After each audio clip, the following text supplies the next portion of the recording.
क्या डायबिटीज़ वाकई में उसे रिवर्स किया जा सकता है?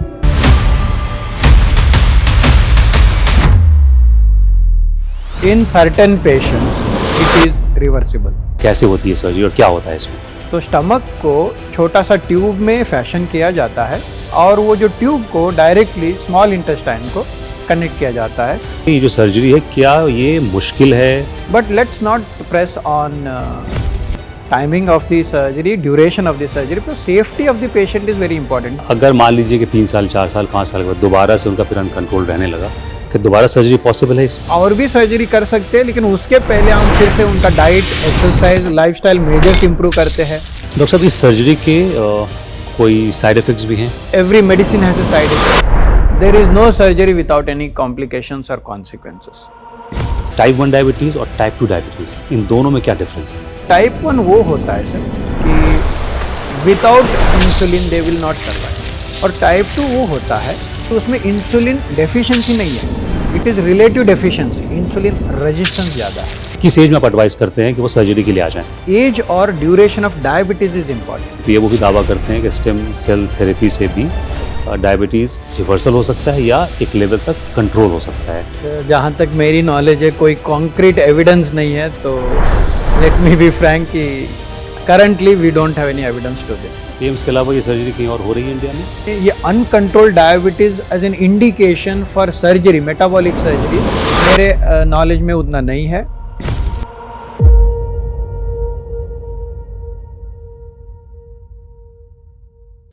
आदाब, नमस्कार.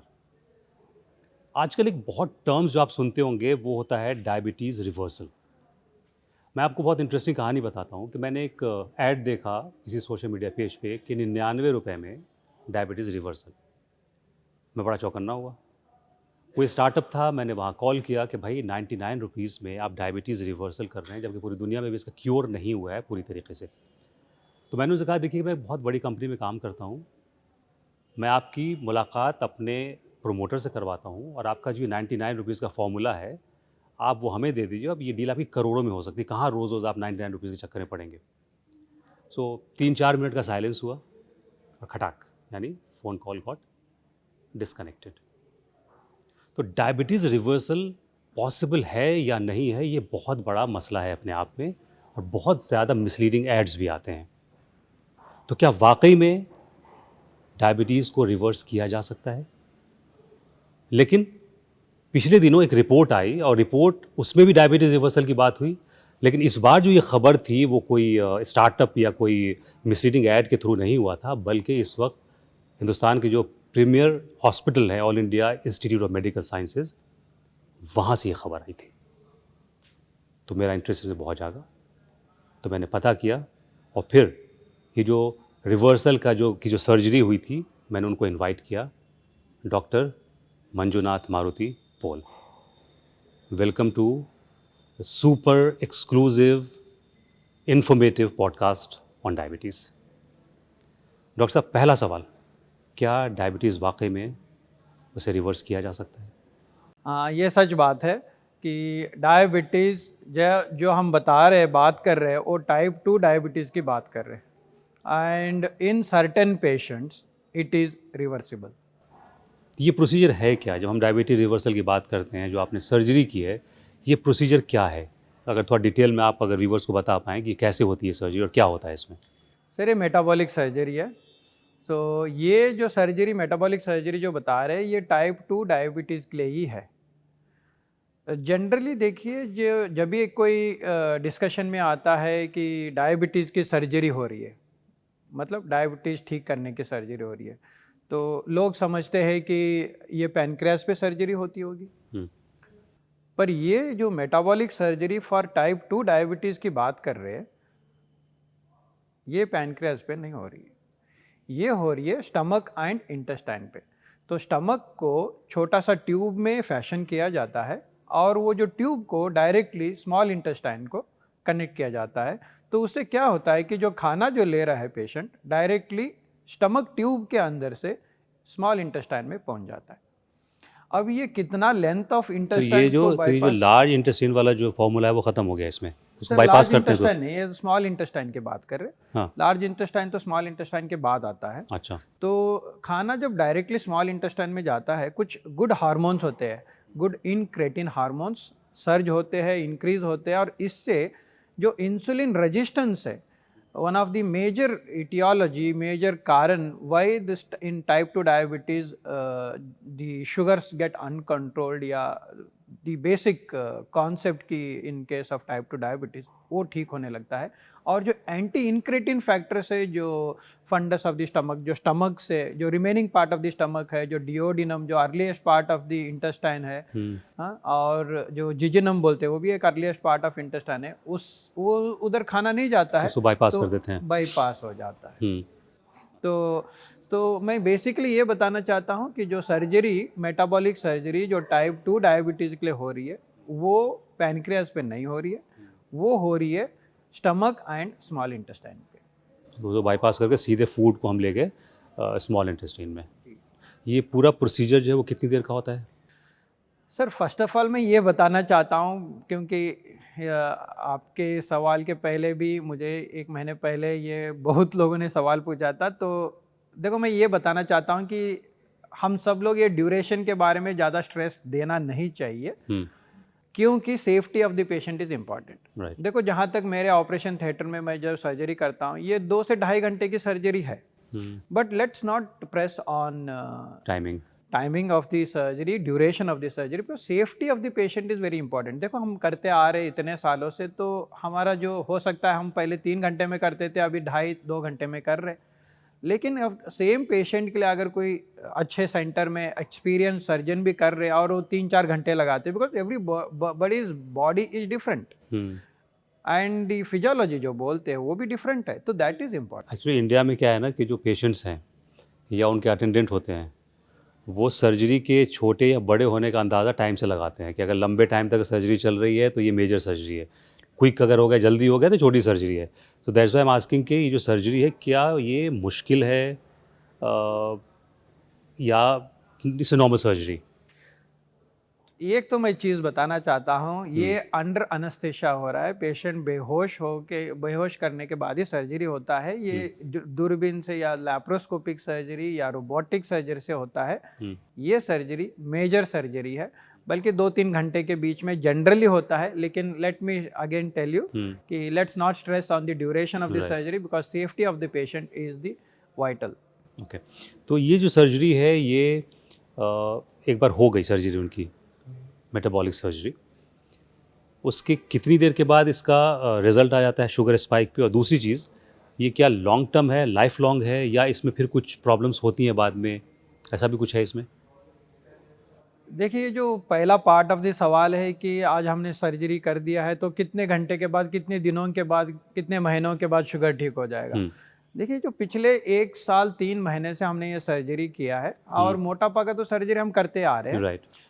बल्कि 120 पेशेंट पे जो हमने पिछले साल सर्जरी किया था, उसमें से 35 to 39 जो लोगों को अभी तक हमने जो सर्जरी किया है, वो सिर्फ और सिर्फ उनका इंटेंशन और कारण, जिस कारण से वो हमारे पास आए थे, वो अनकंट्रोल्ड डायबिटीज़ था, टाइप 2 डायबिटीज़, उसके लिए आए थे। और जब हमने उनका सर्जरी किया था, मॉर्निंग 2-3 घंटे की सर्जरी समझिए, शाम तक उनका शुगर ठीक हो गया था।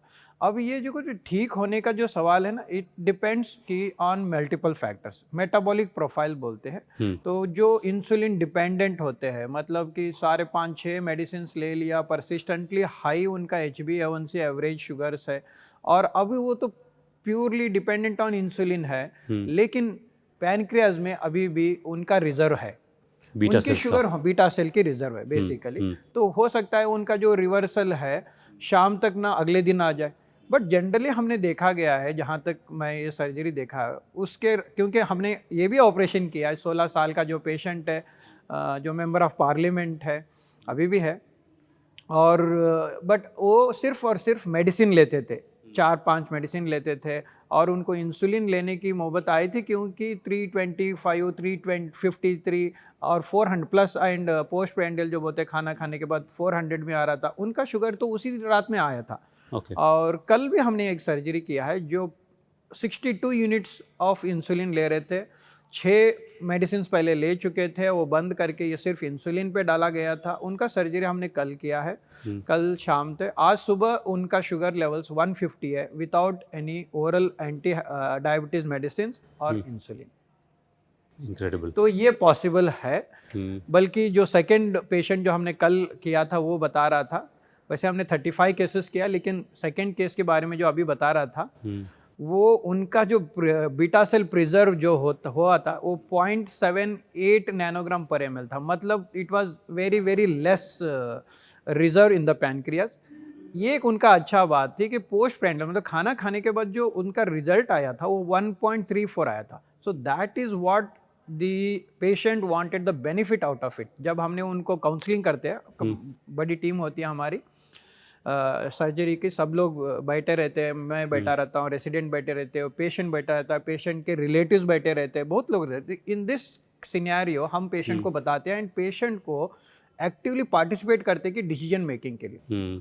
जब हमने इस केस की बात कर रहा था, सेकेंड केस की, हमने जब उनको बताया कि आपकी रिजर्व बहुत कम है, it is like very very less and the benefit may be less than 50%, less than 50% benefit and the duration कितने साल तक, ये आपका पार्शियल रेमिशन और कंप्लीट रेमिशन जो कितने साल तक रहेगा, इट इज नॉट प्रेडिक्टेबल। हो सकता है 3 साल हो, 5 साल हो, बट दैट पेशेंट जब हम काउंसलिंग कर रहे थे एंड वो हमें बताने लगे कि सर मैं एटलीस्ट दैट 3 years 5 years जो रहूंगा ना ठीक, that is what I want and he wanted to harness that benefit and thank God कि his that benefit of the surgery has started right from the morning today. सो ये जो 3 साल या 5 साल का जो विंडो है, तो क्या अगर मान लीजिए कि 3 साल 4 साल 5 साल के बाद दोबारा से उनका फिर अनकंट्रोल रहने लगा, कि दोबारा सर्जरी पॉसिबल है इसमें, या फिर उसके बाद फिर उनको इंसुलिन पे या फिर किसी मेडिकेशन पे ही रहना पड़ेगा? हाँ सर, ये पॉसिबल है, क्योंकि देखिए आपका सवाल में इम्पॉर्टेंट चीज़ ये है कि अगर at one point of time हम बोल रहे कि ये अच्छा खासा रेमिशन देता है, सॉलिड रिजल्ट्स देता है, लेकिन सिर्फ 3, ये पेशेंट की बात कर रहा हूँ, 3 to 5 years तक होगा, क्योंकि दूसरे जो पेशेंट है वो तो 8-10 साल तक भी चलता है जनरली। हम प्रेडिक्ट कर लेते हैं, मैं उसी के बाद की बात कर रहा हूँ कि 3 साल हो, 5 साल हो, 10 साल हो, ये और भी सर्जरी कर सकते हैं, लेकिन उसके पहले हम फिर से उनका diet, exercise, lifestyle measures improve करते हैं। मेडिसिन लेने की जरूरत पड़ी तो मेडिसिन शुरू करते हैं। तो the process of going to the surgeries again it begins with the first step and that is lifestyle, exercise, sleep modification, जो नॉर्मल डायबिटिक्स के लिए करते हैं। अगेन मेडिसिन आता है, और जब वो फेल होता है then we look into it. By then मैं ये बता रहा था कि we are investing on the existing cells, beta islet cells. अगर समझिए कि at the point where I am doing a surgery, उनका रिजर्व है, इंसुलिन पे आया है, जिस दिन वो डायबिटिक होते हैं 50% सेल्स बचे, जिस दिन वो इंसुलिन पे आते हैं वो 10% सेल्स है। ओके, तो हम सर्जरी कर दिया और 10 साल और, you can imagine now his reserve might be somewhere 1% and 2%। तो just think at that time कि क्या हमारा दूसरा metabolic surgery will benefit. Again the answer to this question is we have to check his C-peptide level. That should be the pancreas should have preserved beta cell reserve होना चाहिए। एक चीज़ post प्रेंडल मतलब खाना लेने के बाद वो रेस्पॉन्ड भी करते रहना चाहिए। That benefit the patient needs to, मतलब द काउंसलिंग ये चीज़ quality of life improving surgery है। ये ऐसा नहीं है कि लाइफ एंड डेथ के सवाल है, it's a quality of life improving surgery. उनमें complete family is involve in taking the decision. तो and the entire family makes it a decision, then I don't think that the another surgery can't be done, but I would only tell you कि before you do anything think twice, क्योंकि ये सारा चीज़ रखना पड़ता है patient को paper पे। let them take a decision in combination with the doctor। देखो पेशेंट्स देयर मतलब लेमैन है, उनको सब कुछ नहीं मालूम रहता है, लेकिन ये हमारा ड्यूटी होता है कि सब कुछ उनको बता दो and allow them to take the decision, and that is most important। and एक बार वो डिसीजन लेते हैं, again there is a multi team approach. वो जाएंगे कार्डियोलॉजिस्ट के पास, दिखाएंगे हमें, मतलब that's a part of the before the surgery workup. Endocrine department को जाएंगे, पल्मोनरी मेडिसिन जाएंगे, एंडोस्कोपी फिर से होगा उनका, the bowel length, the health of the bowel, सब कुछ स्टडी होता है and then we take up further decision. Doctor साहब, इस सर्जरी के कोई साइड इफ़ेक्ट्स भी हैं? सर ये ट्रिकी सवाल है. हाँ. I tell you one thing, before भी मैंने बताया था, hmm. Every brother has a sister, right. Every sister has a brother, hmm. every medicine has a side effect. There is no surgery without any complications or consequences. Hmm. So what is catch in this is the risk of disease hmm. versus risk benefit ratio of surgery, metabolic surgery. Hmm. This is what the decision has to be taken. It is the onus is on the doctor, no doubt, कि he has to explain कि आपने अपने initial lifestyle, exercise, diet measures fail हो चुके थे, उसलिए आपने medicine लिया. Medicine to some extent it worked and later on that it failed and it didn't work, और आपकी इंसुलिन रेजिस्टेंस बढ़ते गई कि आपको इंसुलिन लेने की जरूरत पड़ी.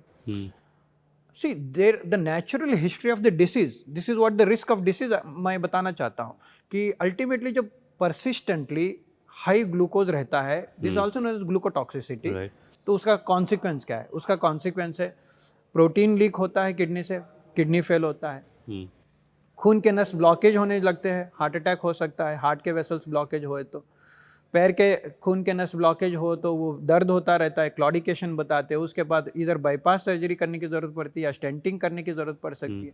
ब्रेन के खून के नस ब्लॉकेज होता है तो पैरालिसिस होने की चांस रहती है, ब्लाइंडनेस होने की चांस रहती है. This is the natural history of uncontrolled diabetes. The risk of harbouring the same disease और नॉट एबल टू एक्सेप्ट कि बाबा नेचुरल हिस्ट्री क्या है होने वाली, वर्सेस अब सर्जरी का आपने जैसे पूछा क्या साइड इफेक्ट होता है. Every surgery is having some और दी छोटा मोटा कॉम्प्लिकेशन तो होती है, but you the benefit out of it is abundant. नहीं, मैं सर्जरी के बाद के बारे में पूछ रहा था कि कोई और फिजियोलॉजी में या हमारे इसमें कुछ चेंजेस आते हैं या बस एक normal? Yes yes, there is significant changes. एक तो लाइफ लॉन्ग उनको विटामिन सप्लीमेंट्स लेना ही है, and they have to focus now on high protein diet majorly. Okay, अभी तो हम जो आता है खाते रहते हैं, रोटी खा लिया, चावल खा लिया, वेजिटेबल्स खा लिया, ये खा लिया, but the focus after the surgery, even before the surgery also, it should be 50% of your plate constitutes protein. Surgery के बाद it's not an exception, it has to be protein, क्योंकि प्रोटीन डेफिशिएंसी हो जाता है, then it can be a problem. Doctor साहब, हम लोग बार बार जिक्र कर रहे हैं टाइप 1 डायबिटीज़, टाइप 2 डायबिटीज़. मैं चाहूँगा कि अपने ऑडियंस को ना बहुत आसान शब्दों में, आसान तरीके से बता दीजिए कि टाइप 1 डायबिटीज़ और टाइप 2 डायबिटीज़ में फ़र्क क्या है. देखो, डायबिटीज़ तो दो टाइप का होता है जो आपने ऑलरेडी बता चुके हैं, टाइप 1 एंड टाइप 2. अगर हम 100 ईयर्स बैक जाएंगे, लोगों को मालूम नहीं था कि डायबिटीज़ होता क्या है, और बच्चे मर जाते थे, लोग भी मर जाते थे, जो बड़े लोग वो भी मर जाते थे. तो 100 ईयर्स बैक जो साइंटिस्ट ने ये डिस्कवर करके बता दिया कि it is insulin secreted by the beta islet cells pancreas में से, एंड उसकी जब कम हो जाती है, डेफिशिएंसी बोलते हैं, then the diabetes starts appearing. तो टाइप 1 वो होता है सर कि without insulin they will not survive. तो इंसुलिन देना ही पड़ेगा, injection, and that is life long. Okay, उसके अलावा कुछ है नहीं, क्योंकि there is no cells only body में, पैनक्रियाज में बीटा आइलेट सेल्स ही नहीं है, और जो अगर थे तो डिस्ट्रॉय हो गए हैं, कारण कुछ भी हो सकता है. और टाइप 2 वो होता है जो एग्जैक्ट रीज़न तो अभी किसी को नहीं मालूम. बहुत लोग तो यही समझते हैं कि मुझे डायबिटीज़ है, मुझे सब कुछ मालूम है ना. और ट्रीटमेंट ऑफ डायबिटीज़ तो यही लोग समझते हैं कि ज़्यादा शुगर नहीं होना है और उसको कंट्रोल रखने के लिए दवाई लेना है, लेकिन दवाई का साइड इफेक्ट से शुगर डाउन नहीं होना है. बट ये कॉन्सेप्ट नहीं है. उसके पहले मैं ये टाइप 2 डायबिटीज़ ये बताना चाहता हूँ कि उसमें इंसुलिन डेफिशिएंसी नहीं है, it is relative deficiency, insulin resistance ज़्यादा है. तो ये होता है टाइप 2. और द एम ऑफ ट्रीटमेंट, जो गोल ऑफ द ट्रीटमेंट होता है, वो होता है ऑर्गन डैमेज ना होना डायबिटीज़ के कारण से. ये होता है type 2 diabetes, and the aim of treatment of either type 1 और टाइप 2 का ऑर्गन डैमेज नहीं होना, which is with medicine literally not possible in the current day, क्योंकि ऐसी कोई मेडिसिन नहीं है फिलहाल. रिसेंटली 1-2-3 साल से कुछ मेडिसिन आए हैं और वो दावा भी कर रहे हैं कि प्रोटीन लीक जो हो रहा है वो इस दवाई से कम होगा, हार्ट अटैक की समस्या कम होगी करके दावा कर रहे हैं, but there is no concrete evidence to this. So the aim of treatment जो टाइप 2 का होता है, जहाँ टाइप 2 में बीटा सेल्स है, इंसुलिन भी है लेकिन वो काम नहीं कर पा रहा है, इट इज़ रिलेटिव डेफिशिएंसी। और treatment should B, the primary aim जो होता है वो होता है ऑर्गन डैमेज ना होना। डॉक्टर साहब एक चीज़ बताइए, जो डायबिटिक हैं उन्होंने कुछ खा लिया, चावल रोटी स्वीट्स जो भी गया उनके बॉडी में, वो तुरंत ग्लूकोज में कन्वर्ट हो गया, वो आपके ब्लड में चला गया, तो आपका स्पाइक हो गया, ब्लड में गया, स्पाइक हुआ, उसने उसको एनर्जी में कन्वर्ट नहीं किया, तो हम कहते हैं इसको शुगर है और स्पाइक चला गया। हमने मेडिसिन ली, चाहे हम इंसुलिन लें या हम टैबलेट्स ले रहे हैं, वो शुगर लेवल को कम करता है, बट ब्लड में शुगर तो होगा, वो कहाँ जाता है? वो एक बहुत लेमन का क्वेश्चन है कि डायबिटिक्स का वो शुगर जो ब्लड में था वो गया कहाँ? एक तो आंसर ये है कि ब्लड में ही है, जाएगा आसमान में तो नहीं जा रहा बिल्कुल, है, हाँ। उधर ही है। कुछ कुछ दवाई है, देखो क्या है कि इंसुलिन सपोज कि कुछ मात्रा में है लेकिन वो सेल के अंदर नहीं घुस रहा है। अगर हम समझते हैं कि एक रूम को एक सेल है और उसका दरवाज़ा है जहाँ ओपन होता है तो इंसुलिन एंड ग्लूकोज अंदर जाता है, लेकिन जैसे मैंने एक सवाल आपके इसके पहले सवाल में बताया कि इंसुलिन कम नहीं है, इंसुलिन तो है, रेजिस्टेंस ज़्यादा है, दरवाज़ा नहीं खुल रहा है और इस सर्जरी से दरवाज़ा खुल रहा है। तो ये हम बता रहे थे। अब यही है कि ज़्यादा ही इंसुलिन कर दो, हाँ, जो 80% था वो 90% कर दो। ज़्यादा इंसुलिन तो हो सकता है हल्का सा दरवाज़ा खुले और वही खुली दरवाज़ा में इंसुलिन हल्का सा ग्लूकोज के साथ अंदर घुस जाए, ये एक तरीका है। दूसरा तरीका है कि पेशाब में से ग्लूकोज हटाते रहो। कुछ दवाई है जो किडनी में एक्ट करती है और उधर से पेशाब में से ग्लूकोज जाने लगेगा, उसके कुछ कुछ यूरिनरी साइड इफ़ेक्ट्स होती है।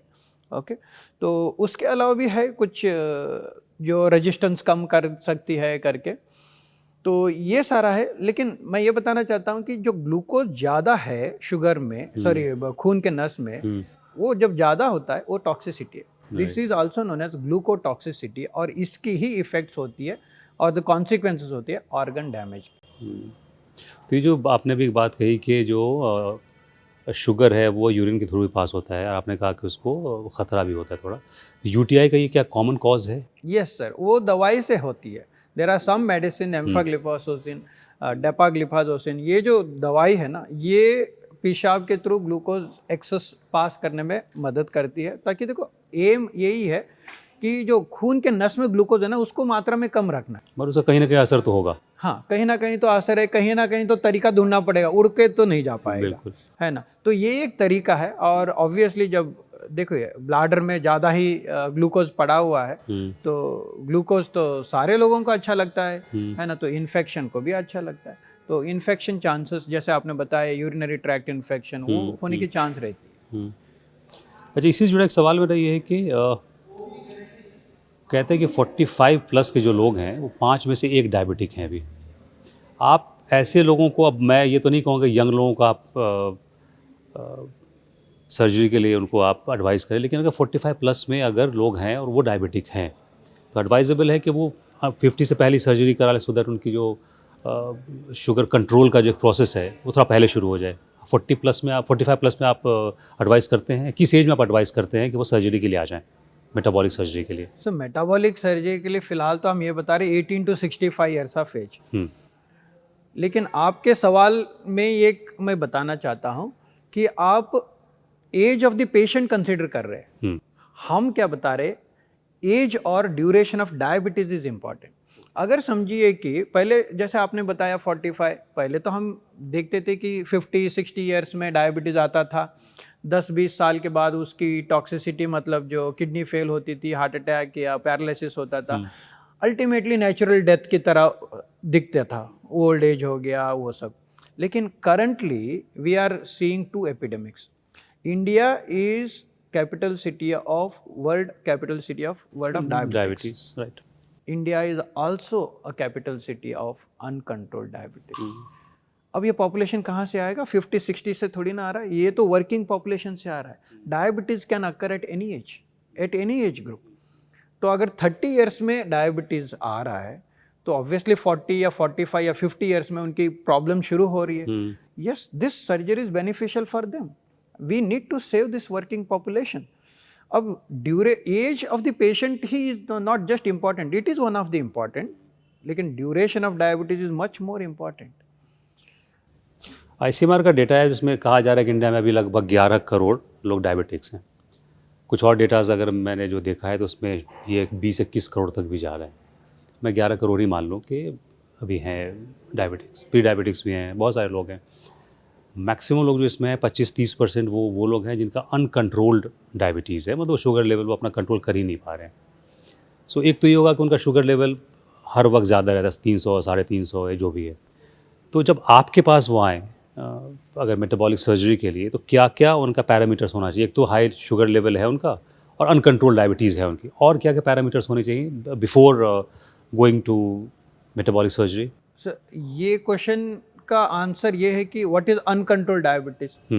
सारे लोग हमें जानना चाहिए कि ये अनकंट्रोल्ड है क्या, Right. मतलब कौन आते इस क्राइटेरिया, क्या मैं आता हूँ, क्या वो आते हैं। तो हम फिलहाल ये बता रहे हैं कि अनकंट्रोल्ड डायबिटीज वो है जो परसिस्टेंटली हाई एवरेज जो ग्लूकोज होता है 3-4 महीने में चेक किया जाता है, HbA1c बताते हैं, वो 7.5 के ऊपर है। Okay. They are, and this is despite taking more than 3 or 4 anti-diabetes oral medicines with and without insulin or with and without GLP-1 analog, जो अभी recently many diabetologists are considering that this should also be the line of treatment rather than the fourth line, fourth medicine. It should be even the second or the third medicine करके वो consider करते हैं। and duration of diabetes at least 2 years को हम consider कर रहे हैं। इसका मतलब ये नहीं कि 2 साल का डायबिटीज हो गया, अपनी diet, exercise, lifestyle measures fail हो गए, दवाई ले लिया, दवाई भी फेल हो गया, अनकंट्रोल्ड, तुरंत सर्जरी कर रहे। नहीं, वी ऑब्जर्विंग देम कि हो सकता है दवाई बेटर इंक्रीज कर दी जाए। और ये सारा पैरामीटर्स मल्टीपल डिसिप्लिन है। जैसे मैं सर्जन हूँ तो I send my patient to the endocrinologist, तो endocrinologist deal with modification of medicines और दूसरे भी पैरामीटर्स है जिस कारण से वो उनका शुगर ठीक नहीं हो रहा है, वो parameter they will take care. And once ये सारा चीज़ फेल हो रहा है then they come to us. But let me tell you one thing कि surgery should not be the metabolic surgery is not the last option, it is the best. मैं इस question पे आने वाला था कि टैबलेट ले लिया, इंसुलिन ले ली, उससे पहले लाइफस्टाइल चेंजेस करने की कोशिश की, अब सर्जरी करा ली हमने, लोग लगता है अब इसके बाद तो कुछ होगा नहीं, यही है बस, अब कर लो, जो होगा देखा जाएगा, ऐसा है? सर मैं वही लास्ट सेंटेंस से ही शुरू करूंगा, अब भी लास्ट सेंटेंस से शुरू किया था। सर्जरी जो metabolic surgery is not the last option but it is one of the best option. मैं ये क्यों बोल रहा हूँ? अगर लास्ट नहीं बोल रहा हूँ तो इसके आगे भी कुछ है। देखिए सर, अल्टीमेटली ये है कि we are investing on the existing beta islet cells. अगर आइलेट सेल्स है ही नहीं, इंसुलिन 0 के बराबर आ जाएगा, then they are left with last option that surgery is pancreas transplant, which is a huge surgery. Morbidity, mortality अपने आप में डिफरेंट है। और सिर्फ पैनक्रियास ट्रांसप्लांट तो सिर्फ उन्हीं में किया जाता है जब हाइपोग्लाइसेमिया ऑफ अनअवेयरनेस बोलते हैं। मतलब ये है कि आपने देखा होगा वो लाइफ फ्री स्टाइल का वो डाल के ऐप में चेक करते रहते हैं मेरा शुगर कितना है। 5 लोगों को, हाँ, जो 5 लोगों को या 6 लोगों को ऐप में कनेक्टेड रखते हैं, अपने डॉक्टर को हो, अपनी वाइफ को हो, ब्रदर सिस्टर हो, फ्रेंड्स को हो, ताकि क्या होता है कि उनका जो शुगर लेवल जो डाउन हो रहा है उनको ही नहीं मालूम। तो ये अलार्म सारे लोगों को दे देगा, 5-6 लोगों को। वो लोग फ़ोन करके या दूसरों को बुला के उठाएंगे, उनको ग्लूकोज देंगे। This is condition known as hypoglycemia of unawareness. उनको मालूम ही नहीं रहता है कि उनका ग्लूकोज डाउन, और 10 के नीचे जब जाएगा they will have a severe neuroglycopenic effects, जो सीवियर जो नर्वस सिस्टम में इफेक्ट करेगा। तो these are the patients where pancreas transplant has to मतलब इनएविटेबल है। और दूसरा ऑप्शन ये है कि उनको हाइपोग्लाइसेमिक एपिसोड तो होते हैं लेकिन उतना फ्रीक्वेंट नहीं है, लाइफ थ्रेटनिंग नहीं है, और किडनी फेल हो गया, तो they are the only 2 indications where pancreas और kidney pancreas transplant is done. तो ये लास्ट ऑप्शन है। तो लास्ट, बट उसके पहले जो मैंने बताया metabolic surgery should not be considered the last option but that's a best option. और उससे you are adding life to years and years to life. आपने CGM की बात की, कॉन्टिन्यूस ग्लूकोज मॉनिटरिंग। मैं कुछ वीडियोस देखता हूँ, पहले कुछ वेस्टर्न इन्फ्लुएंसर्स ने यूज़ किया था, 1-2 इंडियंस भी हैं। वो क्या करते हैं कि CGM लगा लिया and they will try some food. आज मैंने ब्राउन राइस ले रहा हूँ, आज मैं वाइट राइस ले रहा हूँ, आज मैं रेफ्रिजरेटेड राइस ले रहा हूँ, आज मैं वे प्रोटीन पीकर देख रहा हूँ, आज मैं ये वो डिफरेंट एक्सपेरिमेंट्स करते हैं फूड के साथ। और फूड लिया, उसके बाद कहते हैं मैंने 2 घंटे के बाद देखिए मेरा ग्लूकोज स्पाइक कितना हुआ, फिर वो कहते ओ माय गॉड ये तो 35% हुआ, 35 mg हुआ। जब मैंने वाइट राइस लिया था तो वो 45 चला गया था। तो जब मैंने बहुत ध्यान से उनका वीडियो देखना शुरू किया तो वो इतना बोलते कि ओ माय गॉड देखिए तो मेरे लिए बिल्कुल विनर है, चैम्पियन है, इसमें खाने के बाद तो मुझे सिर्फ 18 mg हाइक मिला। When I went through their profile तो मुझे नीचे पता चला ये नॉन डायबिटिक हैं। आई थिंक ये सबसे बड़ी मिसलीडिंग इन्फॉर्मेशन है।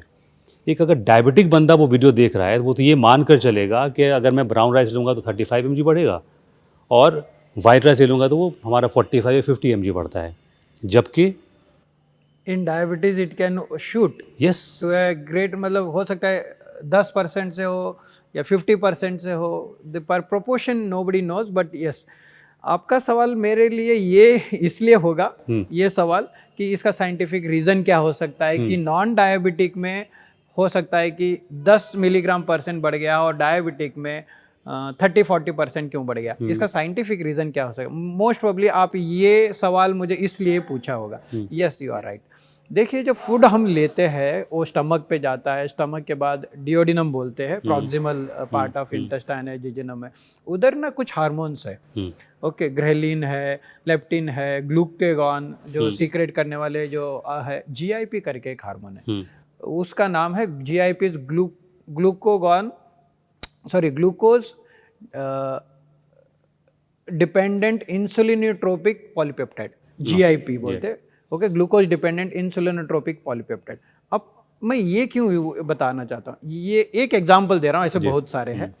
ये एक हार्मोन है जो in a non diabetic it is insulinotropic, मतलब आप खाना ले लिया नॉन डायबिटिक में वो इंसुलिन बढ़ाएगा, वही डायबिटीज में not everybody, in some diabetics वो ग्लूकेगॉन बढ़ा देगा, मतलब शुगर शूट कर रहा है वो, actually not insulin, sugar. So some things, अब ये क्यों होगा, क्योंकि जो बीटा आइलेट सेल, देखो अल्टीमेटली वो इंसुलिन क्यों बढ़ाएगा, जाके बीटा सेल्स को बता देगा कि फूड आया है आप इंसुलिन दे दो तो इंसुलिन बढ़ेगा। लेकिन जो डायबिटिक पेशेंट्स में ये जो बीटा सेल्स पे जो रिसेप्टर्स होते हैं, जीआईपी के जो रिसेप्टर्स होते हैं, they have become downgraded and those receptors have become non receptive, तो इंसुलिन भेजेंगे ही नहीं वो, तो इंसुलिन बढ़ेगा ही नहीं, इनफैक्ट ग्लूकेगॉन बढ़ जाएगा तो शुगर शूट हो जाएगा।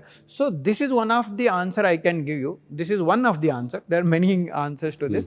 तो हो सकता है डायबिटीज़ में होता है, डायबिटीज़ में कि जो प्रोपोर्शन है, अगर कोई फूड खा लिया उसका 10 mg% शुगर बढ़ेगा, लेकिन डायबिटिक में हो सकता है 50 mg बढ़ा हो, 100 mg बढ़ा। मैं इसीलिए कर रहा था कि हमारे जो बहुत सारे व्यूवर्स होंगे वो डायबिटिक होंगे और इस तरह की वीडियोस देखकर उनको एक मिसलीडिंग इन्फॉर्मेशन मिलेगी कि अरे ये तो इसका तो इतना ही बढ़ा है, तो आप उनका डेटा उनका जो प्रोफाइल है वो ज़रूर पढ़िएगा कि जो ये एक्सपेरिमेंट कर रहे हैं वो डायबिटिक हैं या नॉन डायबिटिक है। ये बहुत इंपॉर्टेंट है क्योंकि दोनों का जो शुगर स्पाइक का जो परसेंटेज होगा वो डिफरेंट होगा, तो ये बहुत ज़रूरी है। डॉक्टर साहब आप चूँकि डायबिटीज़ रिवर्सल पे काम कर रहे हैं, मेटाबॉलिक सर्जरी की हम बात कर रहे हैं, कुछ और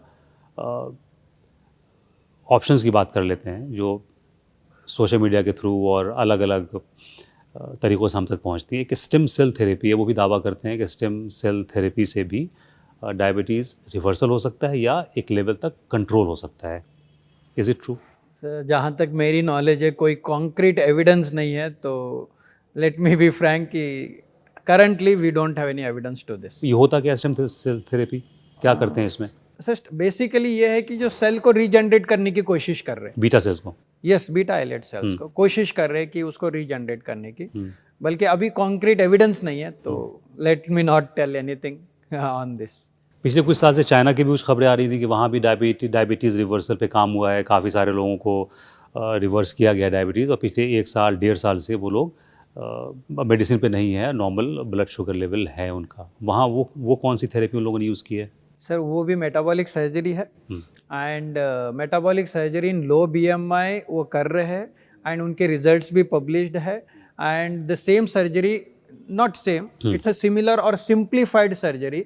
लाइक क्या सर्जरी रिवर्स हो सकता है? यस. हमारी बात कर रहा हूँ, जो हम सर्जरी कर रहे हैं उसकी बात कर रहा हूँ. यस, और रिवर्स भी हम कर सकते हैं या लेंथन कर सकते हैं, वो भी कर सकते हैं. तो ये सारे ऑप्शन सिंप्लीफाइड में हमने रखा है. तो that is why we are में. अब ये सवाल आएगा कि अगर चाइना ने अभी किया है, क्या China was the first patient? नहीं.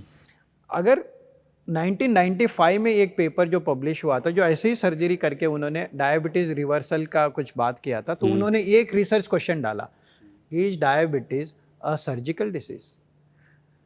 क्या हम 100 साल से ये सोचते आ रहे कि diabetes is treatment of hyperglycaemia and prevention of hypoglycaemia and hence glucotoxicity कम करके कॉम्प्लिकेशंस कम करना है और दवाई लेते आ रहे? क्या हम कोई दूसरा डायरेक्शन में जा रहे हैं और एक्चुअल डायरेक्शन कुछ और था? Surgery is the actual treatment of it. And ये सवाल उन्होंने पूछा था 1995 में, और इसके लिए एज यूजुअल रिसर्च शुरू हो गए. तो 2005 में रू एंड वाई गैस्ट्रिक बाईपास करके, जो यूएस एंड यूके 2005 में अभी भी करते हो, तो उनकी डेटा आने लगी. 2015 में जो इंटरनेशनल डायबिटिक फेडरेशन ने गाइडलाइन में डाल दिया कि अनकंट्रोल्ड डायबिटीज विद ओबेसिटी जो 27.5 एंड अबो है एशियन पॉपुलेशन में, उनको सर्जरी एडवाइज करना चाहिए मेटाबॉलिक करके उन्होंने अपनी गाइडलाइन में डाला. तो धीरे धीरे आते सब लोगों को मालूम हो रहा है, and we also started doing this surgery. वो जो रू एंड वाई बाईपास है और हमारा जो सर्जरी ओएजीबी बाईपास जो मेटाबॉलिक सर्जरी बताते हैं, उसमें क्या फ़र्क है? उसमें दो कनेक्शंस देना होता है, वो जरा कॉम्प्लेक्सिटी है. हर्निया, अंदर के हर्निया की बात कर रहा हूँ, वो चांसेस है, और कुछ कुछ कॉम्प्लिकेशंस की पॉसिबिलिटी ज़्यादा होती है उधर. बल्कि हमारे इसमें इट इज़ मोर सिंप्लीफाइड. एक ही अनास्टमोसिस है और हम दावा कर रहे हैं, हम बता रहे हैं कि हमारे रिजल्ट्स उनसे भी सुपीरियर है. The answer to this question lies in the time. तो हो सकता है कि अगले 5 साल में इसकी आंसर आ जाए. आपने भी दो बातों का जिक्र किया, एक बीएमआई, दूसरी ओबेसिटी. इंडिया में नॉर्मली जो बीएमआई है वो नॉर्मल रेंज में रहता है, लेकिन विसरल फैट की बात है, जो पेट की चर्बी होती है वो ज़्यादा रहती है. अब उसको भी हम ओबेसिटी के ही कैटेगरी में लेकर आते हैं. इसका क्या रीज़न है? क्या वो ऐसे लोगों के ऊपर भी आप मेटाबॉलिक सर्जरी करेंगे? सर, ये बहुत इम्पॉर्टेंट क्वेश्चन आपने पूछ लिया है. Actually what is thin fat Indians? अभी आप जाके गूगल में टाइप करेंगे ना, गूगल सर्च में या कोई सर्च इंजन में टाइप करेंगे कि what is thin fat Indians, तो ये बहुत कॉमनली यूज टर्मिनोलॉजी है इन दी पॉपुलेशन, एशियन, खासतौर Asian population and Indian population for that to be specific. Thin का मतलब है not obviously looking obese. Fat है वो विसरल फैट है, abdominal fat है. Indians are genetically prone or some racially prone for early diabetes या early diabetes related complications. So this is what is the meaning of thin fat Indians. Recently 2025 जनवरी में आपने एक article पढ़ा होगा, Lancet में publish हुआ था. उन्होंने ये बताया कि ओबेसिटी जो मोटापा है वो it should not B BMI related. Okay, it should be visceral fat related also.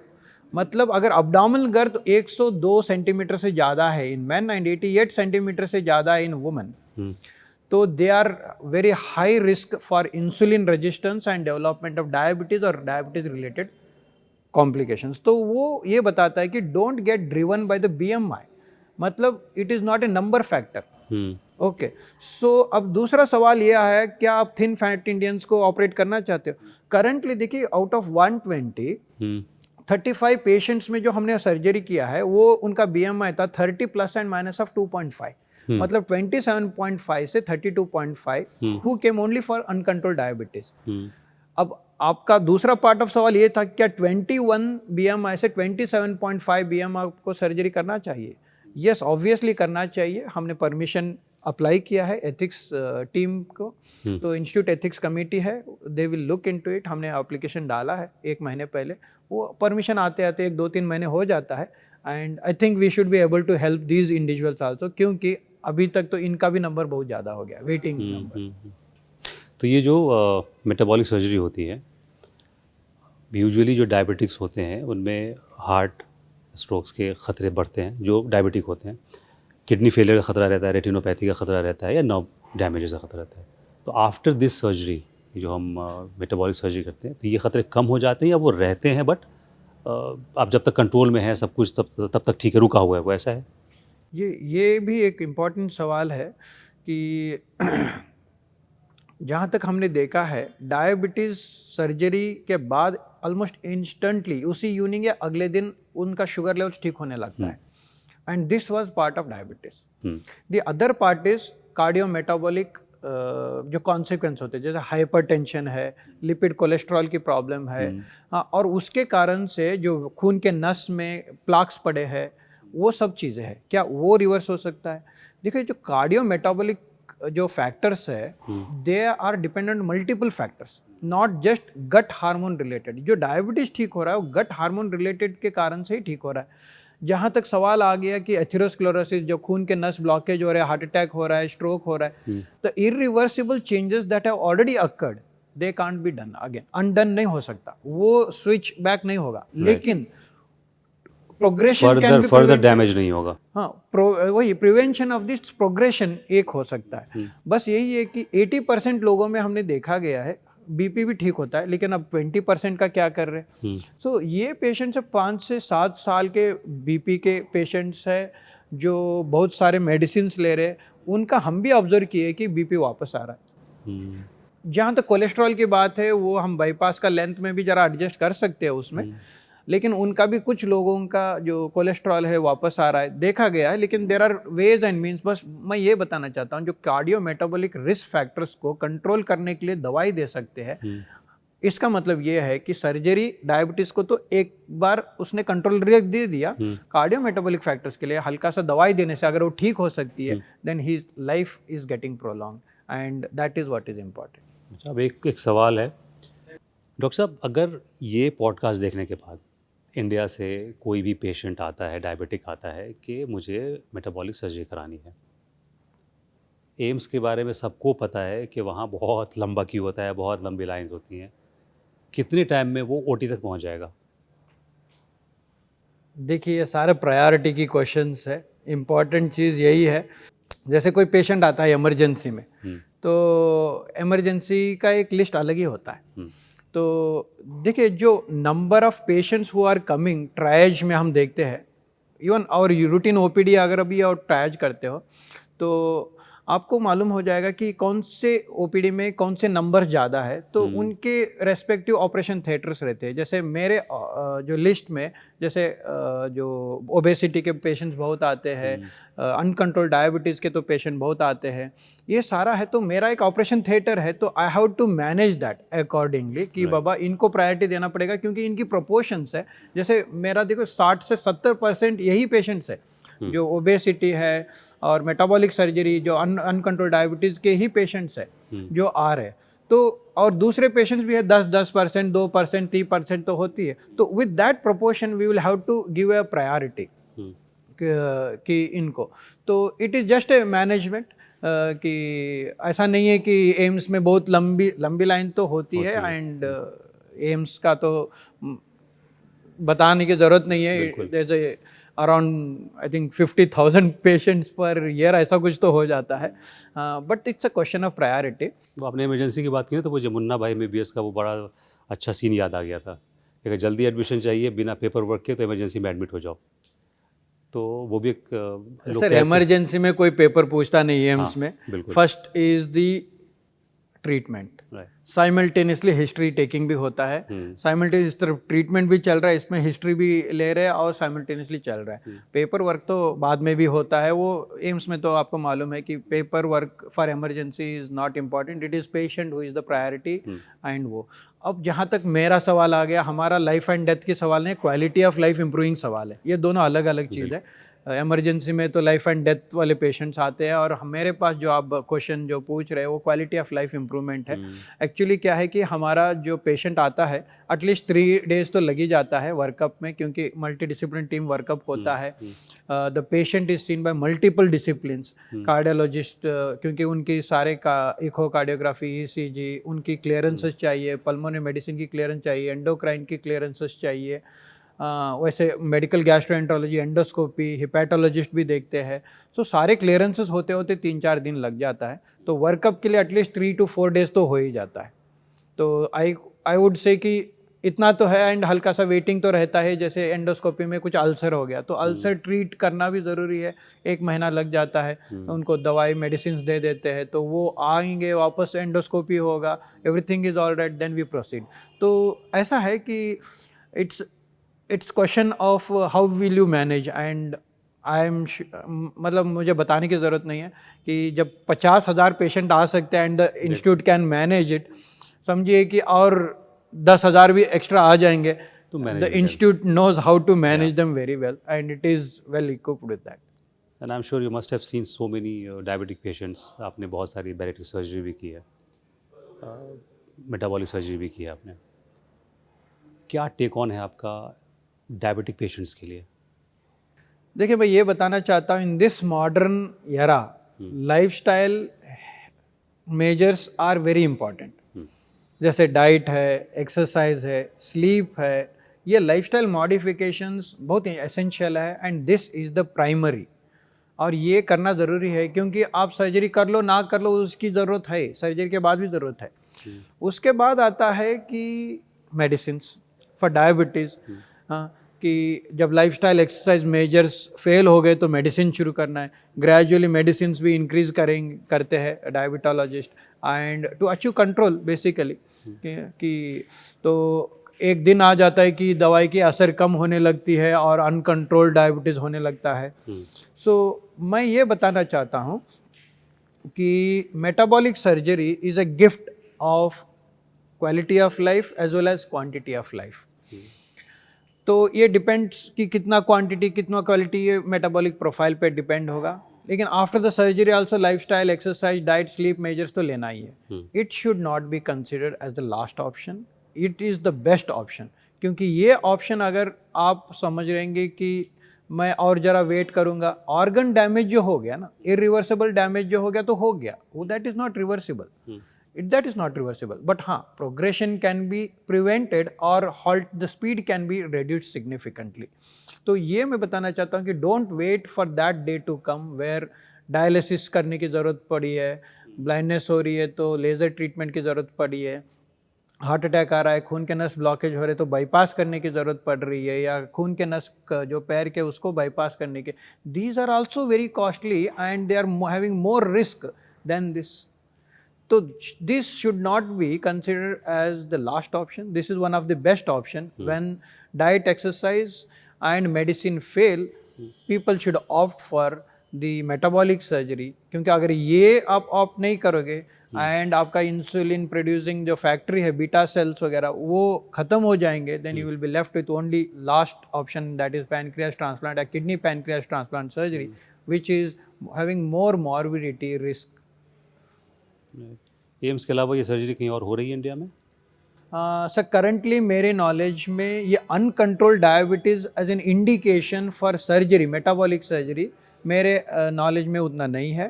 तो लेकिन एक पेपर है डॉक्टर कुलर लुधियाना से शायद, उन्होंने भी इस पे सर्जरी कर रहे हैं और उनकी भी पेपर पब्लिकेशन है इंडिया से, पंजाब से। उनके बाद तो हम ही लोग। चूँकि ये सवाल मैं इसलिए कर रहा हूँ, एक सवाल मैं आपसे अभी जो करूँगा, you are free not to answer, आपके अपने ऊपर है वो।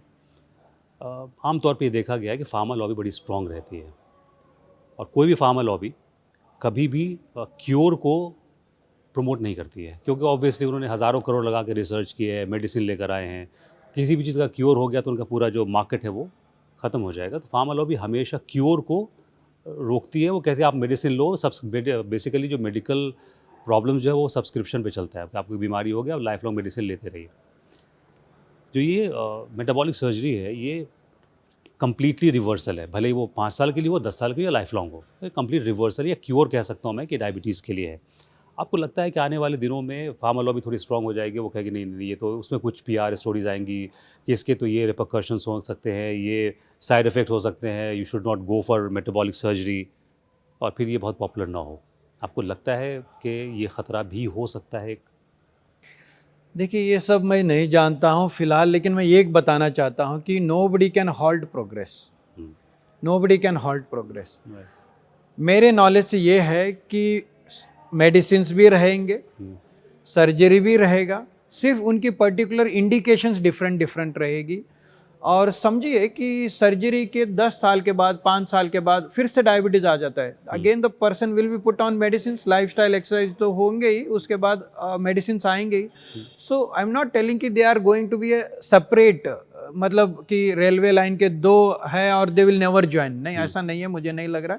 मुझे ये लग रहा है कि everything is having its own indications और everything is going to work together, क्योंकि nobody can halt progress. Progress तो इनएविटेबल होता ही रहेगा, बल्कि आप मानो या ना मानो. तो I think both of them will work together for the benefit of the people. और जहाँ तक आप क्वेश्चन कर रहे हो pharmacology, pharmaco companies this that, देखो doctors are not blind. Okay, वो कुछ भी प्रमोट करे, कुछ भी बोले, doctors will take the decision in favour of the people, in favour of the patients health. उनकी अच्छाई के लिए वो काम करेंगे ना. तो they are not blind, they know everything. ऐसे देखिए, जो कोई मेडिसिन, वेट लॉस मेडिसिन आई थी, हाँ, और नहीं, मैं किसी का नाम नहीं लेना चाहता हूँ, बट यही है कि कुछ मेडिसिन आए थे, उसके बाद तो लोग तो बहुत भर भर के भाग दौड़ के गए सारा और मेडिसिन लेने गए. लेकिन इसका मतलब ये नहीं कि अगर 1 lakh people have approach the doctors and all 1 lakh receive that medicine. नहीं, the doctor knows, he is not blind.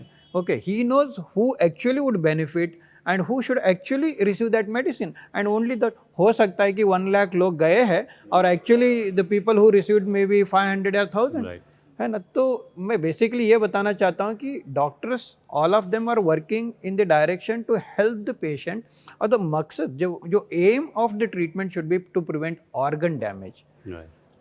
तो I think everything is going to exist and everybody is going to work together for the benefit of the people, and progress is inevitable, वो कोई रोक नहीं सकता. Thank you so much doctor साहब, इस conversation के लिए. बहुत इन्फॉर्मेटिव है, मुझे लगता है कि हमारे व्यूवर्स को भी ये काफ़ी फ़ायदा पहुंचाएगा. Thank you so much once again. Thank you, नमस्कार.